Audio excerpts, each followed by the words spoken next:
అనకాపల్లి జిల్లా సబ్బవరం మండలం దేవీపురంలో శ్రావణ శుక్రవారం ప్రత్యేక పూజలు ఘనంగా నిర్వహించారు. దేవీపురం శ్రీయంత్ర మేరు నిలయంలో ప్రత్యేకంగా వరలక్ష్మీదేవి ఉత్సవ విగ్రహాన్ని ఆవిష్కరించారు. వరలక్ష్మీ వ్రత సంకల్పం పూజ కార్యక్రమాలలో భాగంగా దేశ విదేశాల నుంచి వచ్చిన భక్తులు పాల్గొన్నారు.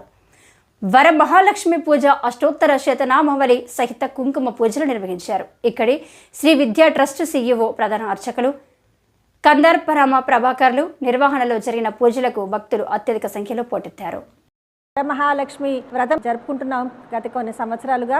సో ఈరోజు కూడా అదేవిధంగా ఇక్కడ దేవీపురంలో ఉన్నటువంటి శ్రీ అమృత కన్యా గురుకులంలో ఆడపిల్లలు మొత్తం 15 మందితో పాటు భక్తులు వారు తర్వాత వాళ్ళతో పాటు వచ్చిన పిల్లలు అందరూ కూడా కూర్చుని అందరూ కూడా హాయిగా ఎటువంటి అరమరికలు లేకుండా చాలా సంతోషంగా అందరం కూడా శ్రీ వరమహాలక్ష్మి అమ్మవారికి షోడశోపచార పూజ, అష్టోత్తర శతనామావళితో కుంకుమార్చన, ఆ తర్వాత వరలక్ష్మి కథ అందరూ కూడా విని ఇదిగో ఈ రకంగా ఈ తోరాలందరూ కూడా కట్టుకున్నాము. త్రైన సౌమ్యాయే నమః, శుభప్రదాయే నమః, నృపవేష్మగతానందాయే నమః, వరలక్ష్మీ నమః.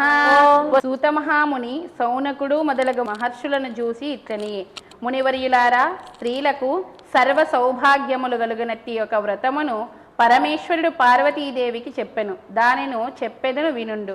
కైలాస పర్వతమున వజ్ర వైఢూర్యాది మణిగణ ఖచ్చితంబగు సింహాసనంబునందు పరమేశ్వరుండు కూర్చుండియుండ పార్వతీదేవి పరమేశ్వరునికి నమస్కరించి, దేవా, లోకంబున స్త్రీలు ఏ వ్రతం వనర్చిన సర్వ సౌభాగ్యములను పుత్ర పౌత్రాదులను కలిగి సుఖంగా ఉందురో అట్టి వ్రతమును నాకు చెప్పవలయును అనగా, అప్పుడు పరమేశ్వరుడు ఇట్లని, ఓ మనోహరి, స్త్రీలకు పుత్ర పౌత్రాది సంపత్తులు గలుగజేసిడి వరలక్ష్మీ వ్రతంబు అను ఒక వ్రతము గలదు. శ్రీ వరమహాలక్ష్మి అమ్మవారు అందరికీ కూడా కరుణా కటాక్షం అందరికీ కూడా అందాలని, అందరి కుటుంబాలు పరివారాలన్నీ కూడా సుభిక్షంగా ఎప్పుడూ కూడా కళకళలాడుతూ ఉండాలని చెప్పేసి కోరుతూ అమ్మవారు శ్రీ శ్రీ శ్రీ సహస్రాక్షి రాజరాజేశ్వరి దేవి శ్రీ కామాఖ్యాదేవి అమ్మవారి తాలూకా దీవెనలు అందరిపైన ఎల్లప్పుడూ కూడా ఉండాలని కోరుకుంటూ సర్వే జనాః సుఖినో భవంతు. శ్రీమాత్రే నమః.